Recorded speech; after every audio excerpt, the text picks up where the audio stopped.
अस्सलाम वालेकुम students.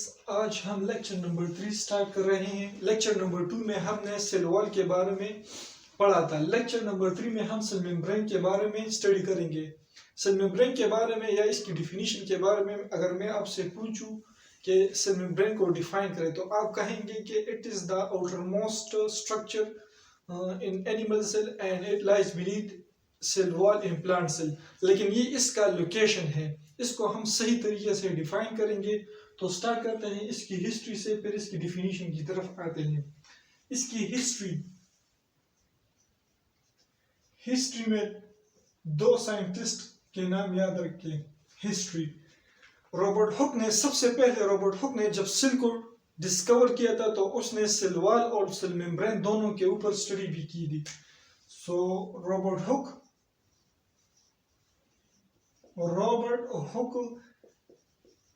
in 1665 discovered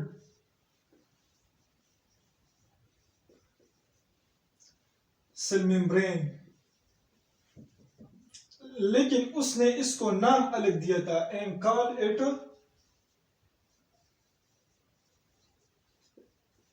cell surface layer। उसने इसको जो है सेल सरफेस लेयर का नाम दिया था। फिर 1885 में एक और साइंटिस्ट आया जिसका नाम था निगीलस। इन 1885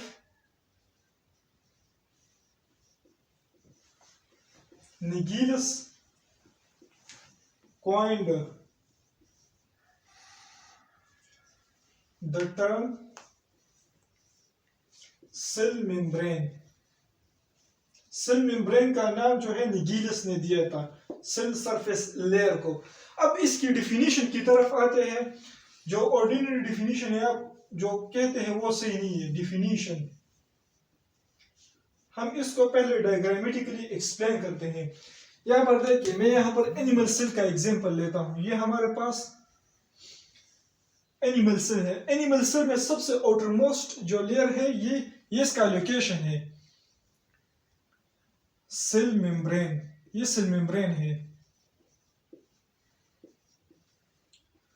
इसके बाद जो स्ट्रक्चर आता है वो क्या है, जिसमें फ्लूइड प्रेजेंट होते हैं और साइटोप्लाज्मिक ऑर्गेनेल, इसको हम साइटोप्लाज्म कहते हैं।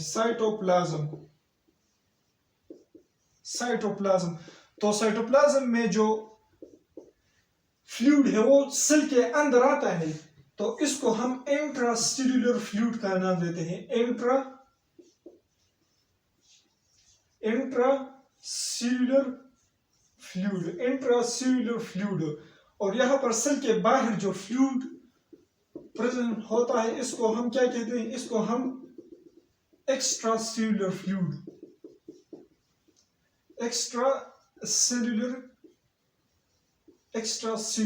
कहते हैं।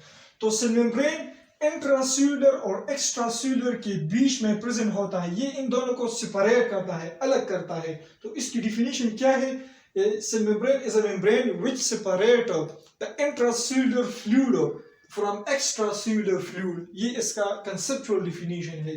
तो इसको हम यहाँ पर नोट करते हैं। It is a membrane which separate the intracellular fluid. वो फ्लूइड है जो अंदर प्रेजेंट होता है, इंट्रासेल्युलर फ्लूइड सेल के अंदर, या इसको हम शॉर्टली ICF कहते हैं, फ्रॉम एक्स्ट्रासेल्युलर फ्लूइड, जो फ्लूइड सेल के बाहर प्रेजेंट होता है। एक्स्ट्रा सेल्युलर फ्लूइड, इसको हम ECF से जाहिर करते हैं। ये इसका कंसेप्चुअल डिफिनीशन है। इसके बाद इसकी लोकेशन की तरफ आते हैं। लोकेशन हमने ऑलरेडी डिस्कस किया था। Location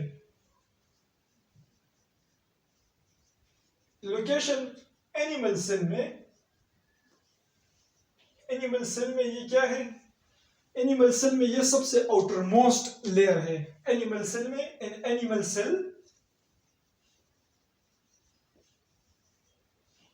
it is the outermost layer.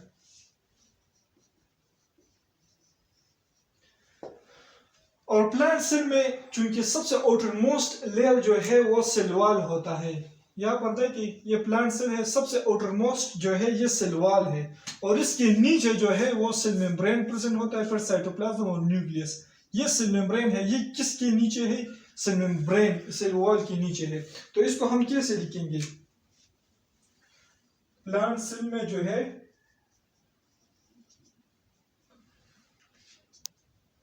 ये कैसे होता है, कहां पर प्रेजेंट होता है? इट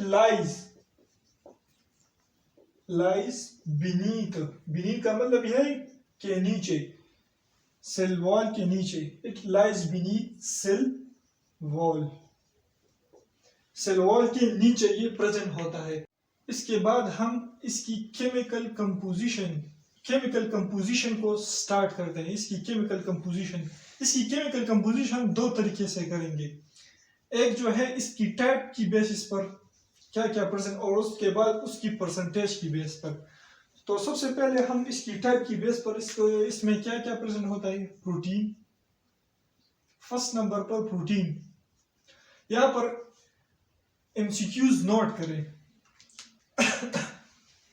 इसमें जो है ब्रॉडली 3 किस्म के प्रोटीन्स प्रेजेंट होते हैं। एक है स्ट्रक्चरल प्रोटीन जो इसको स्ट्रक्चर प्रोवाइड करता है, स्ट्रक्चरल प्रोटीन। उसके बाद ट्रांसपोर्ट प्रोटीन जो ट्रांसपोर्ट में मदद देते हैं, ट्रांसपोर्ट प्रोटीन। और एक है एंजाइमेटिक प्रोटीन। तो ये 3 किस्म के प्रोटीन इसमें प्रेजेंट होते हैं, structural protein, transport protein and enzymatic. तो आपको पता होना चाहिए MCQs point that how many type of proteins are present in cell membrane. Proteins, cell membrane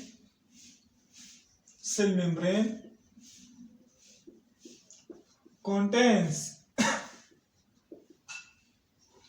dash type of protein.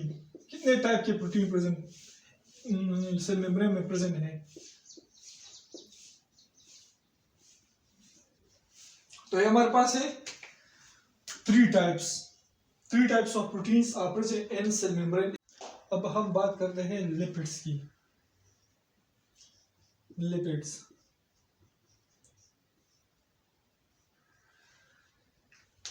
Cell membrane में जो है 2 किस्म के लिपिड्स पाए जाते हैं। लिपिड्स, एक जो है फॉस्फोलिपिड्स। सेल मेम्ब्रेन का जो सबसे ज्यादा सरफेस एरिया बनाता है वो ये लिपिड की ये किस्म है, फॉस्फोलिपिड्स। और एक हमारे पास है कोलेस्ट्रॉल। इसकी फंक्शन हम डिस्कस करेंगे आगे। तो इसमें जो इंपॉर्टेंट MCQs है वो ये है, cell membrane contain how many types of lipids? Cell membrane contain dash types of lipids। तो इसमें सेल मेम्ब्रेन में 2 किस्म के लिपिड्स है, एक फॉस्फोलिपिड्स और एक है कोलेस्ट्रॉल। इसके बाद जो है कार्बोहाइड्रेट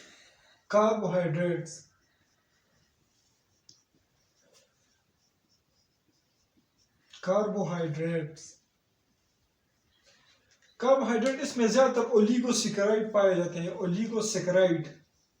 ओलिगोसेकेराइड इसमें पाए जाते हैं, ओलिगोसेकेराइड। सेल मेम्ब्रेन में ओलिगोसेकेराइड पाया जाता है। इसमें इसके बारे में हम चैप्टर नंबर 2 में डिस्कस करेंगे कि ओलिगोसेकेराइड क्या है। और कार्बोहाइड्रेट और लिपिड्स से दोनों से मिलकर एक मॉलिक्यूल बनता है जिसको हम कंजुगेटेड मॉलिक्यूल भी कहते हैं। कंजुगेटेड तो उसको हम क्या कहते हैं? ग्लाइकोलिपिड्स। अब कार्बोहाइड्रेट और प्रोटीन एक दूसरे के साथ कंबाइन होकर एक मॉलिक्यूल बनाते हैं जिसको हम कहते हैं ग्लाइको ग्लाइको ग्लाइकोप्रोटीन। इसको हम क्या कहते हैं? ग्लाइकोप्रोटीन का नाम हम इसको देते हैं। इन दोनों के बारे में हम डिटेल से स्टडी करेंगे चैप्टर नंबर 2 में। अब ये दोनों मिलकर कंबाइन होकर ये दोनों मिलकर एक और मॉलिक्यूल बनाते हैं जिसको हम क्या कहते हैं? ग्लाइकोकैलिक्स। ये सेल मेम्ब्रेन के सरफेस पर ये जो कोटिंग बनाता है वो ग्लाइकोकैलिक्स होता है। ये सेल सेल रिकॉग्निशन में, सेल सेल कम्युनिकेशन में और as a finger printing, cell की जो फिंगर प्रिंटिंग है वो सब काम ये ग्लाइकोकैलिक्स करता है। अब इसके बाद जो है इसकी कुछ और हिस्ट्री, इसकी मॉडल यानी स्ट्रक्चर के बारे में कुछ मॉडल है उसको एक्सप्लेन करते हैं। अब हम स्टार्ट करते हैं इसकी केमिकल कंपोजिशन। पहले जो हमने कंपोजिशन पढ़ा वो इसकी टाइप की बेसिस पर था, अब परसेंटेज की बेसिस पर अब इसकी केमिकल कंपोजिशन। सो परसेंटेज की बेसिस पर इसकी केमिकल कंपोजिशन पढ़ते हैं। तो परसेंटेज वाइज इसमें डिफरेंस है। एनिमल सेल में जो है वो परसेंटेज वाइज इसकी केमिकल कंपोजिशन डिफरेंट है प्लांट की और बैक्टीरिया की। तो यहाँ पर मैं एक टेबल बनाता हूँ।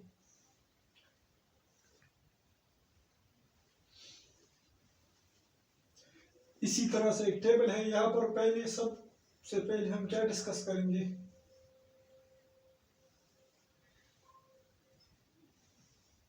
ये जो है ये एनिमल सेल है, ये प्लांट है और ये बैक्टीरिया है।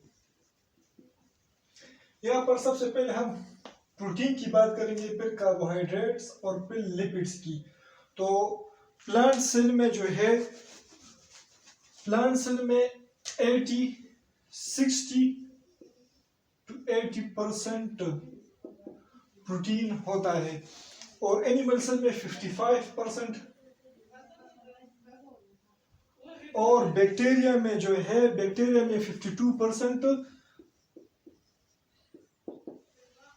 प्रोटीन होता है। उसके बाद कार्बोहाइड्रेट की बात आती है। कार्बोहाइड्रेट जो है प्लांट सेल में 1% होता है। उसके बाद बैक्टीरिया में सबसे ज्यादा जो है वो कार्बोहाइड्रेट पाए जाते हैं जो है 6% और एनिमल सेल में जो है वो 5% है। 5% है। उसके बाद जब लिपिड्स की बारी आती है, लिपिड्स जो है एनिमल सेल में 40 है। एनिमल सेल में जो है ये 40% है। प्लांट सेल में 40% से 20% और 40% के बीच में है और बैक्टीरिया के सेल में जो है ये 42% है। तो ये इसकी वेरिएशन है केमिकल कंपोजिशन परसेंटेज वाइज। अब इसके बाद जो है क्रोनोलॉजिकल डेवलपमेंट ऑफ सेल। तो क्रोनोलॉजी को समझने के लिए मैं आपको एक एग्जांपल देता हूं। The study of time is called gerontology. Time की स्टडी को हम गेरियंटोलॉजी कहते हैं।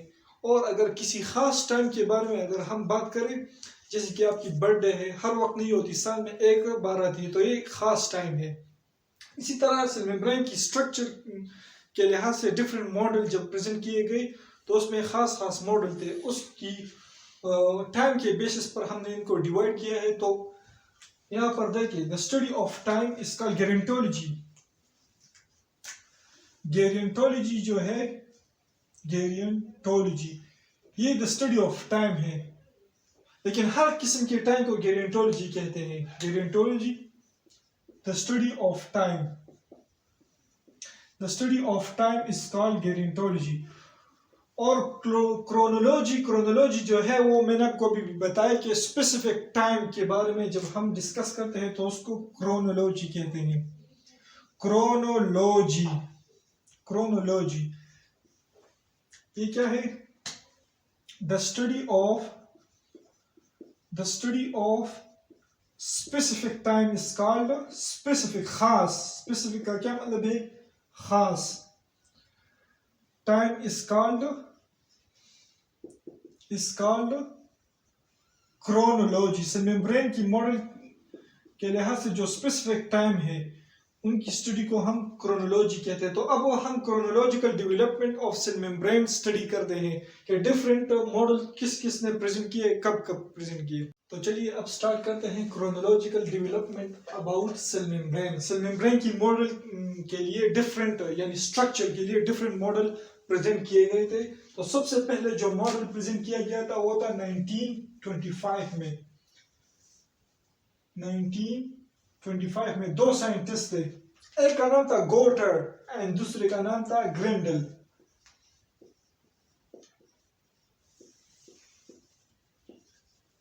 इन्होंने मिलकर एक मॉडल प्रेजेंट किया जिसका नाम था lipid bilayer model. Lipid bilayer model. इनके मुताबिक सेल मेम्ब्रेन जो है वो बाइलेयर है। बाइलेयर है किस चीज का? लिपिड्स का। यानी उनके मुताबिक ये दोनों लेयर लिपिड के बने होते हैं और सिर्फ इसकी केमिकल कंपोजिशन में सिर्फ लिपिड प्रेजेंट होता है। बाद में दो साइंटिस्ट और आए 1935, 10 इयर्स लेटर दो साइंटिस्ट और आए 1935 में। दो साइंटिस्ट थे, एक का नाम था डेनियल और दूसरे का नाम था डेवॉन। इन दोनों ने एक्सपेरिमेंट के थ्रू ये साबित किया कि इसमें लिपिड्स के साथ साथ प्रोटीन भी प्रेजेंट होता है। तो उन लोगों ने कौन सा मॉडल प्रेजेंट किया? Lipid bilayer with protein.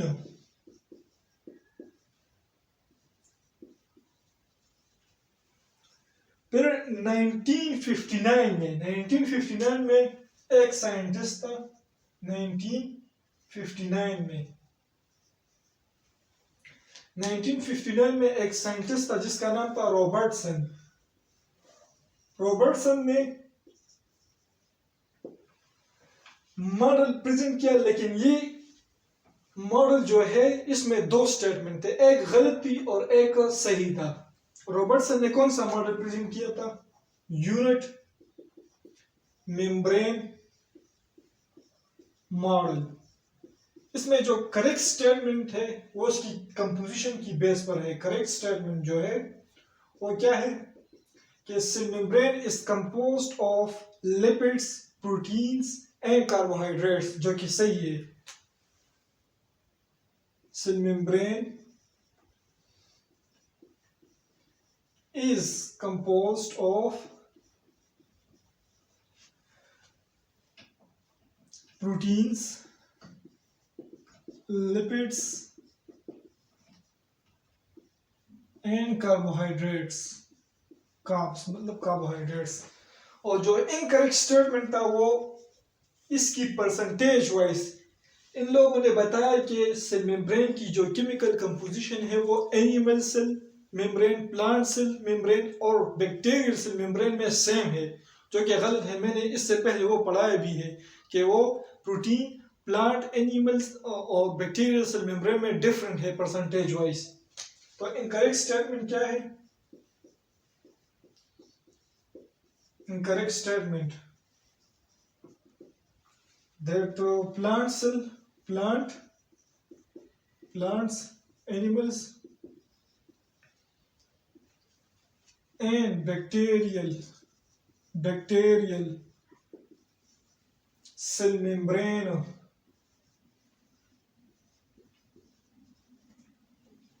are similar in composition।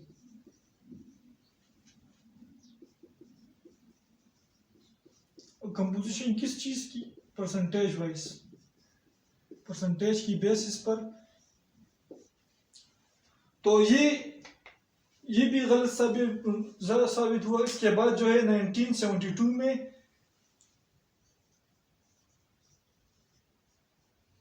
दो साइंटिस्ट आए और ये मॉडल सबसे अभी तक जो एक्सेप्टेबल मॉडल है वो यही मॉडल है, इन दोनों ने जो प्रेजेंट किया था।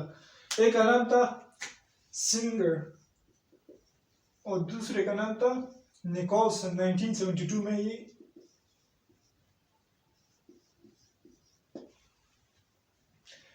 इन्होंने जो मॉडल प्रेजेंट किया था उसका नाम था फ्लूइड मोज़ेक मॉडल, जो इसके बाद हम एक्सप्लेन भी करेंगे। इसका स्ट्रक्चर जो है सेल मेम्ब्रेन का वो इसी मॉडल से एक्सप्लेन होता है। फ्लूइड मोज़ेक मॉडल जो है इसके मुताबिक लिपिड्स बाइलेयर मौजूद होते हैं जिसमें दो किस्म के प्रोटीन भी होती है। प्रोटीन तीन किस्म के, एक जो है एम्बेडेड होती है पार्शियली और एक जो है होली मतलब पूरा का पूरा एम्बेडेड होता है सेल मेम्ब्रेन में, और उसमें जो है कार्बोहाइड्रेट भी होते हैं। लेकिन ये मॉडल जो है ये सबसे एक्सेप्टेबल मॉडल है। इसके बारे में अब हम डिस्कस करते हैं। तो चलिए अब स्टार्ट करते हैं फ्लूइड मोज़ेक मॉडल। इस मॉडल से याद रखें हम सिर्फ स्ट्रक्चर को डिफाइन करेंगे, फंक्शन जो है उसके लिए हम एक अलग फिर दूसरी वीडियो बनाएंगे या शायद इसी वीडियो में हम इसको एक्सप्लेन करें, लेकिन बाद में। फ्लूइड मोज़ेक मॉडल से हम सिर्फ जो है स्ट्रक्चर एक्सप्लेन करेंगे। तो इसकी हिस्ट्री, फ्लूइड मोज़ेक मॉडल की हिस्ट्री हमने पढ़ी हुई है, लेकिन फिर भी मैं आपको दोबारा बताता हूँ। दो साइंटिस्ट थे 1972 में। 1972 में दो साइंटिस्ट थे, Singer and Nicolson. Singer and Nicolson ने इस मॉडल को प्रेजेंट किया। इस मॉडल की डिस्क्रिप्शन क्या है? Description means short explanation. इसकी डिस्क्रिप्शन क्या है?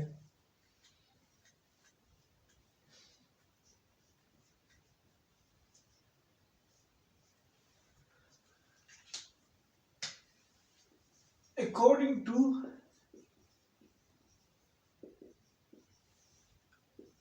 सिंगर एंड निकोलसन, इन दोनों के मुताबिक जो है, सिंगर एंड निकोलसन के मुताबिक सेल मेम्ब्रेन जो है, सेल मेम्ब्रेन इसमें क्या क्या प्रेजेंट होता है? इज कंपोज्ड ऑफ, इसमें हमारे पास लिपिड्स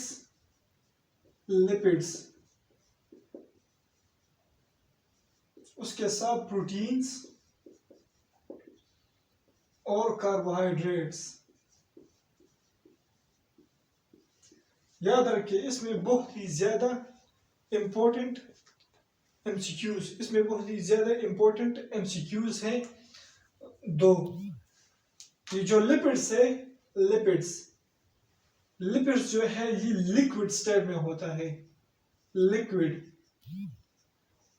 ये जो है लिक्विड स्टेट में प्रेजेंट होता है, और प्रोटीन्स और कार्बोहाइड्रेट्स जो है ये सॉलिड स्टेट में प्रेजेंट होता है। Solid, the lipids which is present in cell membrane is in which state? Liquid state. और इसी तरह the proteins and carbohydrates present in cell membrane is in which state? Solid state. ये दो important MCQs हैं, MCQs point है ये।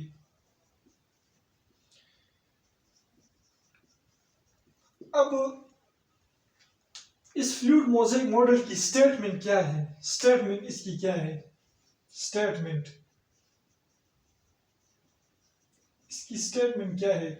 इसकी statement ये है कि सेल मेम्ब्रेन जो है ये एक, इसमें लिपिड्स की एक समंदर होती है जिसमें प्रोटीन्स और कार्बोहाइड्रेट्स जो है ये फ्लोटिंग करती है। इसको इसलिए इसको मोज़ेक भी कहते हैं। मोज़ेक का मतलब ये है कि इसमें ये पार्टिकल्स जो है ये फ्लोट करते हैं, जिसकी वजह से हम इसको मोज़ेक भी कहते हैं। मोज़ेक छोटे छोटे जर्रे को कहते हैं। तो cell membrane is the sea of lipids in which proteins and carbohydrates are floating, जिसकी वजह से हम इसको मोज़ेक भी कहते हैं। अब इसकी बेसिस पर स्ट्रक्चर को, अभी डायग्राम को भी ड्रा करते हैं और एक एक चीज को एक्सप्लोर करते हैं इसमें। पहले लिपिड्स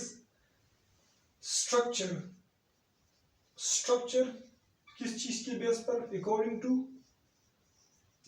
फ्लूइड मोज़ेक मॉडल के बेस पर स्ट्रक्चर को एक्सप्लेन करते हैं। अब सबसे पहले जो इसमें है लिपिड्स जो है दो किस्म के हैं इसमें। फॉस्फोलिपिड्स, हमारे पास क्या है? फॉस्फोलिपिड्स, और एक है कोलेस्ट्रॉल। यहाँ पर हमारे पास देखिए फॉस्फोलिपिड्स, इसके दो पार्ट्स होते हैं। फॉस्फोलिपिड्स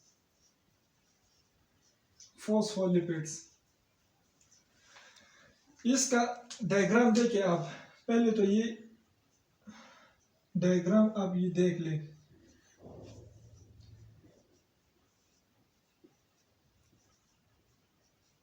इससे मैं ये एक उठाता हूं फॉस्फोलिपिड्स।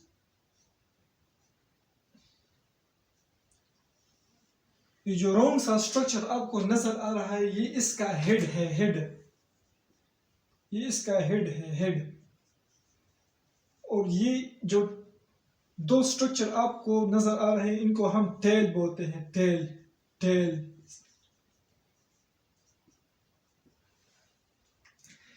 इसका ये जो हेड है, ये आउटसाइड होता है और इनर साइड सेल मेम्ब्रेन। ये फर्ज करें ये हमारे पास सेल मेम्ब्रेन है। सेल मेम्ब्रेन में ये डबल लेयर होता है। सेल मेम्ब्रेन डबल लेयर होता है। फर्ज करें डबल लेयर है, तो ये सेल मेम्ब्रेन में इस तरह प्रेजेंट होता है। देखिए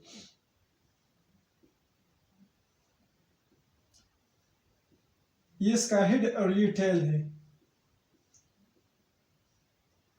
तो इसका ये जो हेड है बाहर की तरफ होता है और इनर टू साइटोप्लाज्म होता है। इसका मतलब क्या है कि ये अट्रैक्टेड, यहाँ पर भी फ्लूइड मौजूद है और यहाँ पर भी मौजूद है, तो ये जरूरी है ये अट्रैक्टेड टुवर्ड्स वाटर है। तो इसका मतलब क्या है?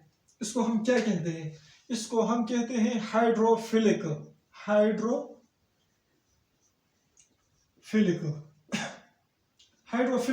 Mean water, philic mean attraction.